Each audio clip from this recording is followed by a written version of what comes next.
The MGM Grand opened in 1973 with more than 2,100 rooms, massive casino space, restaurants, and the famous Ziegfeld Theater. But hidden inside the walls and ceilings were dangerous flaws, shortcuts made during construction that no one imagined would become catastrophic. The fire started at 7:07 a.m. inside the Deli, a restaurant on the casino level. A single electrical ground fault inside a wall, the kind of thing easily missed, overheated and ignited combustible materials. The restaurant was closed, the lights off, and critically, there were no sprinklers.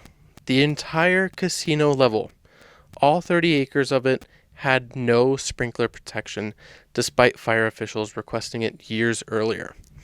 When the flames broke out, they found fuel instantly: carpet glue, PVC piping, wallpaper, wood veneers, and plastics used throughout the resort. The fire spread at 15 to 19 feet per second. Flames burst out of the restaurant and raced across the casino floor. Within minutes, the entire gaming pit ignited. Heat melted slot machines, tables burned to nothing, decorative plastics flashed over instantly. But the deadliest threat wasn't the fire. It was the smoke.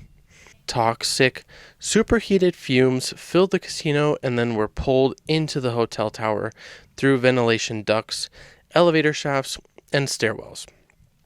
Most victims in the tower never saw the flames. They died from smoke poisoning hundreds of feet away from the fire. Guests on higher floors woke up disoriented, coughing, or already overcome by smoke. Several key failures turned the tower into a trap. Stairwells filled with thick smoke. Elevator doors opened directly into the burning casino. Fire alarms were inconsistent and confusing.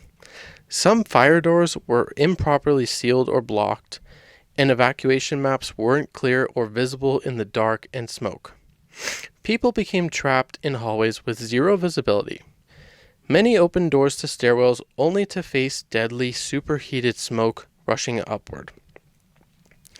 One of the largest helicopter rescue operations in the U.S. history unfolded on the MGM roof. Firefighters landed on the rooftop, repeatedly rescuing guests who escaped upward after hallways became impassable.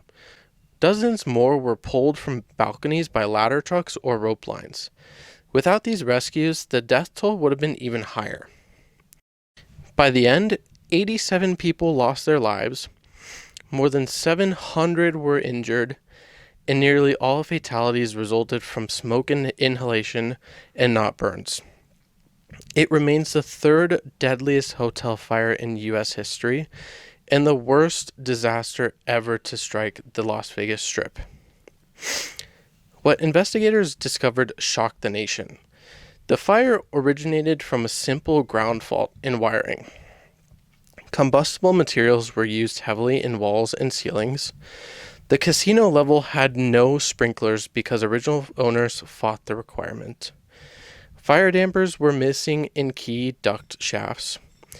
Elevator wells acted like chimneys, spreading smoke upward, and ventilation systems continued to run, pushing smoke into guest rooms. It wasn't a freak accident. It was the result of systematic safety failures. The MGM fire triggered the most significant overhaul of fire safety codes in modern U.S. history.